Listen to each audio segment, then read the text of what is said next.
Yo, what is going on, everyone? My name is Nick, or the Notorious Fantasy Ed. In today's video, we're going to be talking about some must-draft tight ends for fantasy football in 2021. Inside of this video, I'm going to be talking about 5 players that go throughout your 2021 fantasy football draft at the tight end position that I feel as though are must-draft tight ends. Now, guess what? Kelsey, Kittle, Waller are not going to be on this list. Why? Because those are no-brainers. Those guys are going to go in the top 3 rounds of basically every single draft, and Travis Kelce will probably go in the first round of a majority of drafts, so I figure it's about a waste of time to talk about them because everyone already knows they are so good. So these are guys that go from the middle rounds of the draft all the way until later, deeper down in the draft, and honestly, 2 of these guys I feel like may end up even going undrafted in some leagues where people don't end up drafting 2 tight ends for their roster. So if you guys do end up enjoying this must-draft tight end video from today, please make sure that you hit that subscribe button down below, because not only is it free, I put out content every single day to help you guys win your 2021 fantasy football championship. So without further ado, let's get into it. We begin with my first tight end here, Irv Smith, tight end of the Minnesota Vikings, current underdog ADP at 119.0, so he is going relatively late, but I think this guy, out of all of these guys, his ADP is going to skyrocket directly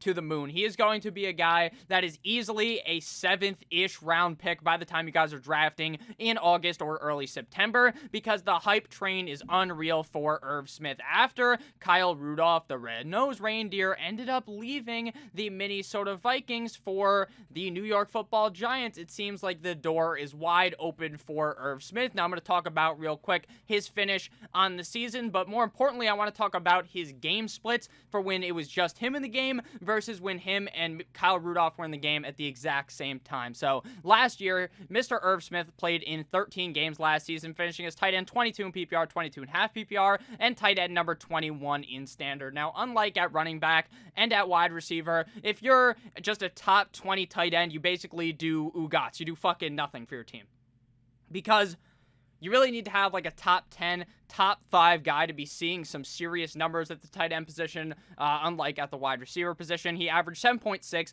PPR points per game, 6.4 half PPR points per game, and 5.3 standard points per game, meaning from a points per game perspective, Irv Smith was tight end 24 in PPR, 24.5 PPR, and tight end number 21 in standard from a points per game perspective. So again, the most important stat to look at here is the difference between with Kyle Rudolph in the Minnesota Vikings lineup versus without. In the season, Irv Smith played 8 total games with Kyle Rudolph, the red-nosed reindeer, in the lineup, and 4 games without. In the 8 games with Kyle Rudolph, Mr. Irv Smith averaged only 4.96 half PPR points per game, which is basically nothing, but in the 4 games without Kyle Rudolph, he was averaging 10.95 half PPR points per game. Same thing with PPR. The number goes up, 5.9 versus 12.83 for standard. It was 4.03 versus 9.08. Now, you might be wondering, hey, Nick, why is this happening? Why is he seeing more points? It's because of the amount of volume that was coming Irv Smith's way. Receiving targets went from 2.88 with Kyle Rudolph in the lineup to 5. His receptions went from 1.88 all the way to 3.75.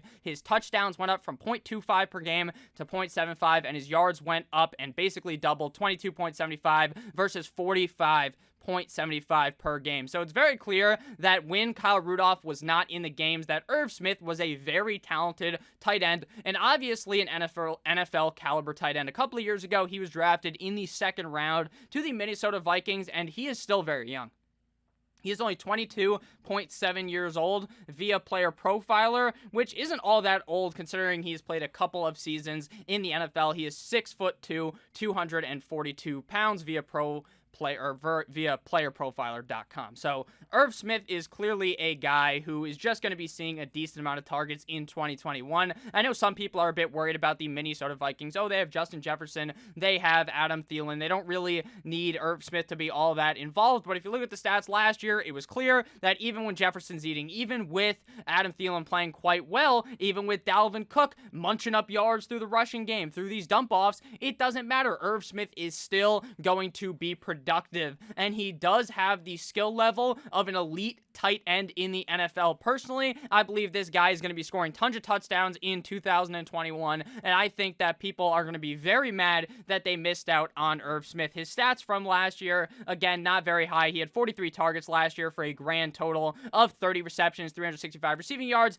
and 5 total touchdowns. Important to note, 5 total touchdowns, 13th highest at the tight end position. So I could see a potential where if he's getting an uptick in targets, say he gets around 90 targets, he could potentially score 10 touchdowns or be around there where he could legitimately finish as a top 10 tight end in 2021. I understand some people will be worried about Mr. You Like That Kirk Cousins, but at the end of the day, I will throw him aside and just think about how talented Irv Smith is. There's a reason why he got drafted in the second round a couple of years ago, so I like Irv Smith this year to have his supreme breakout season. A lot of people were calling for it last year because Kyle Rudolph, the red-nosed reindeer, wasn't playing as well as he had in the past, but obviously, they were just rolling him out there. He had 1 year left on his contract, but now he is gone, and it is Irv Smith season in Minnesota. Next up here, we got a guy currently coming off the board, very high in my opinion, underdog ADP, 60.8, rookie tight end out of the Atlanta Falcons, formerly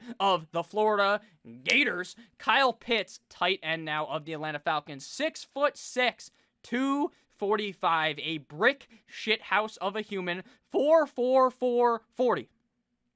99th percentile, 98th percentile speed score via player profiler, 79th percentile burst score, 66th percentile agility score, and 85th percentile catch radius. This guy is a fucking monster built as a tight end. Now, his ADP to me is going to continue to get a little bit higher, and if he ends up being like a third round pick, then I am pivoting away from Kyle Pitts. There's no way that I'm drafting a rookie tight end that high. Why is that? Because the rookie tight ends normally do not put up the numbers of tight ends who are more experienced. TJ Hockinson, his rookie year, doesn't look all that great, right? Has one fantastic game, doesn't do much the rest of the season. Last year, in his sophomore season, the guy is skeeting water gun like Lil Wayne all over the fucking defense. He is just eviscerating these guys in his second season. Now, the kind of pivot off of that, the other thought, the other side of your shoulder, you know, the devil and the angel on your shoulder, the angel is telling you that Kyle Pitts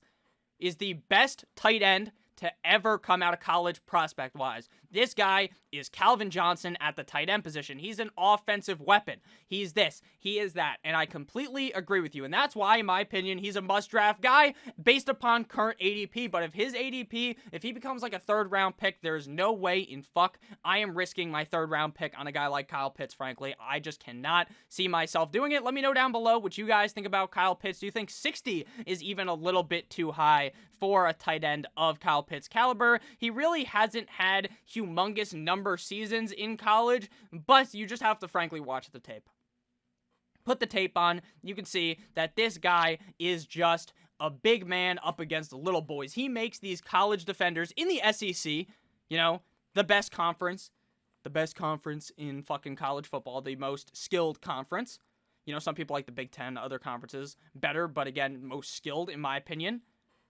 Florida in 2020, this guy put up 8 games, 43 receptions on 67 targets, 770 receiving yards, 12 total touchdowns. This guy is huge. He's going to be huge in the NFL too. The guy's 6'6", like I said, 245. He's a unit. He's Calvin Johnson, but as a tight end. Now again, if his ADP continues on climbing up to where he becomes something that is way too ridiculous, then don't draft him. Because if you guys saw in my mock draft that I did a couple of days ago, or maybe it was last week, I was drafting and some asshat picked Kyle Pitts in the 3rd round. I said right there that the rookie hype got too high. If you watch his highlight tape, then you're going to draft him that high. If you watch his regular tape, you're watching, type in on YouTube, Kyle Pitts versus, watch him play a game. He skull fucks the defenses. He's amazing. So I think that there's reasons why he's going to get super hyped up. But again, I'm not the kind of person who wants to pay that price. But at 60.8, I think I could pay that based upon current ADP. Next guy up here, we have a situational tight end because, you know, the other tight end on the offense has yet to be traded. Even though everyone believed that Zach Ertz would have been bye-bye by now, we thought he'd get traded to the Colts to reunite with Carson Wentz in Indianapolis. We thought maybe he would go somewhere else, but he is yet to be traded. Does that mean he's not going to be traded? No, he probably will still be traded. But again, it's something to monitor because if Zach Ertz is still in Philadelphia, Dallas Goedert gets thrown out the window because, frankly, I feel like they would still use Zach Ertz enough to where Dallas Goedert's ADP is just, frankly, not worth it. Currently coming off the board at 85.5, which, under my assumption, is that everyone's thinking that Ertz is gone. It just has to be that way because if Zach Ertz is still there, I don't think that Dallas Goedert's ADP is that high, and I think that assumption is correct, that Zach Ertz will end up being gone by the start of the 2021 NFL season. Interesting enough, the trade rumors are lighting up like Snoop Dogg on a fucking Thursday night because the Falcons are looking like they're going to trade Julio. Now, that's not going to be a part of this video. I've already talked about it in the past, so if you want to check that out, there's a video from like last week or a couple weeks ago at this point during the NFL draft where I'm like, Julio's ass is getting traded. Just something that came to my brain that there's a lot of talks about it right now. So, Dallas Goedert, Philadelphia Eagles, 6'5", 256 pounds last year, playing in 11 games, finished as tight end, 20 in PPR, 20 in half PPR, as well as 20 in standard, averaging 10.6 PPR points per game, 8.5 half PPR points per game, and 6.4 standard points per game. From a points per game perspective, he was tight end number 9 in PPR, tied with Mike Licky Amagasicki, tight end number 10 in half PPR, and tight end number 13 in standard. But just like with the guy we talked a little bit about earlier with Irv Smith, I want to give you guys a breakdown with Zach Ertz versus without. But before I do that, we're about 10, 11 minutes in this video, so if you guys have ended up enjoying thus far, please make sure to hit that subscribe button down below if you are new, and if you're not new, make sure to smash that like button. So, in split with Zach Ertz versus out of split. He played in 7 games with Zach Ertz in the lineup versus 4 without. In the 7 games with Zach Ertz, he was averaging 7.56 half PPR points per game versus 10.12 without. In PPR, 9.63 PPR points per game without Zach Ertz versus, or with Zach Ertz versus 12.25 without Zach Ertz, 5.49 standard points per game with Zach Ertz versus 8 without. This due to an uptick in targets going for, actually, that's cap.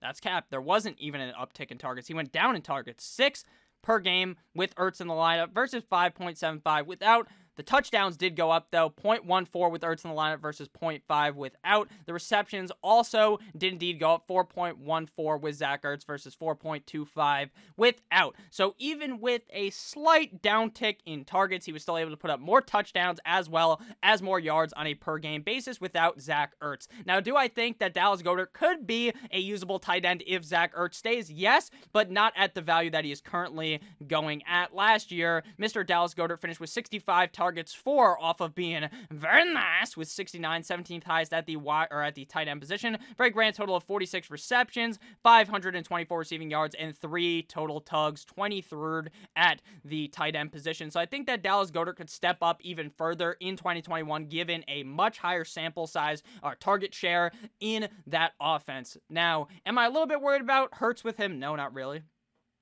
Because when Hurts was in the game, he was still targeting Dallas Goedert, so I'm not really worried about that at all. And I think that hopefully Monsieur Zach Ertz will end up leaving town, and it's going to be Dallas Goedert season in 2021. Next up, we got a guy who is basically the safest tight end you could ever fucking draft for the last 2 seasons. He's like putting on a goddamn Trojan before you make the pick. Jared Cook, former tight end of the New Orleans Saints, former tight end of the Las Vegas Raiders, now tight end of the Los Angeles Chargers. But Nick, they have Darnold Parham.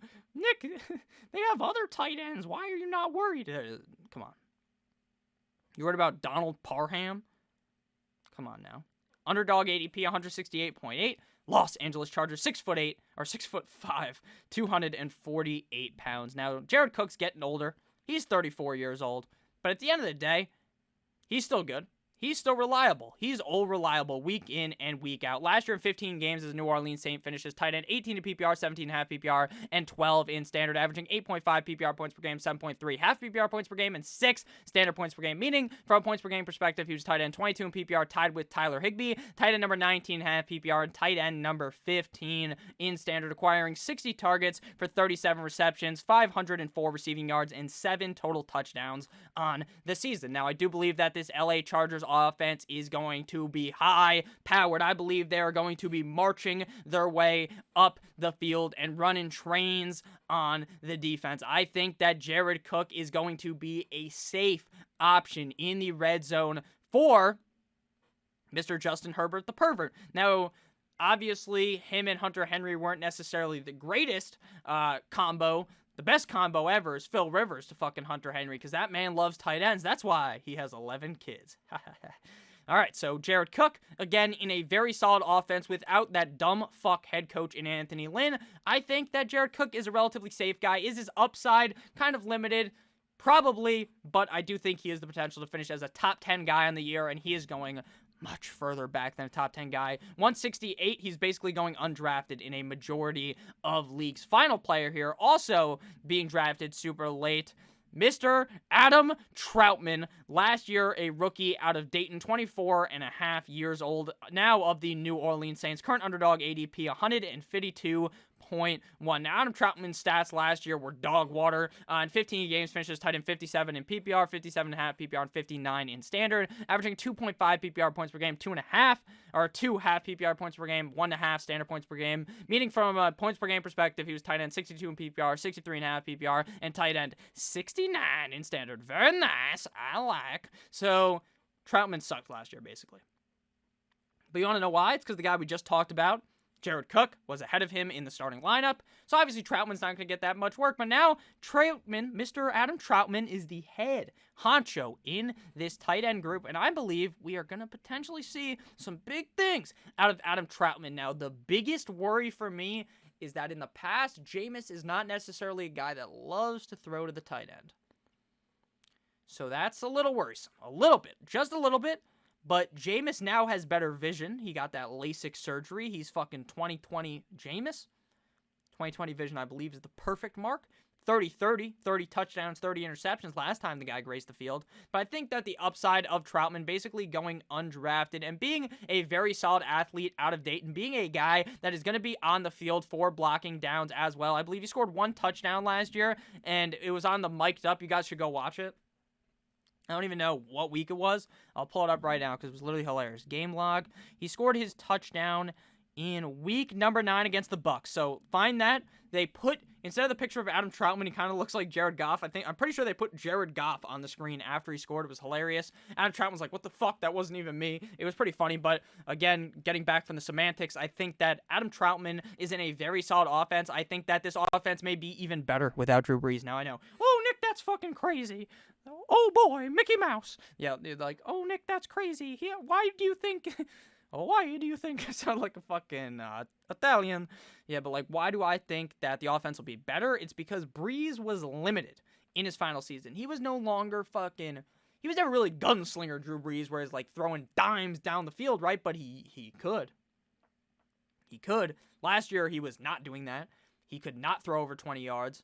They had to bring Jameis to do those things. So I think that Troutman, will be good because I think this offense should be pretty good. Now, again, some people will be like, oh, the Saints are going to suck absolute wee-wee without Drew Brees, but I'm on the opposite side of the boat. I think they're going to be very good, and I think Troutman has a whole lot of upside in this offense. And again, he's basically undrafted, so he's just a dart throw later in your draft, and you're not going to be pissed if he doesn't end up hitting because you probably just pick someone up off the waiver wires. Thank you guys all so much for watching this video. If you ended up enjoying the must-draft tight end video for fantasy football in 2021, please make sure to hit that subscribe button down below. I love each and every single one of you motherfuckers so dearly. Thank you all. Have a great rest of your guys' day. Stay safe. As always, good boy.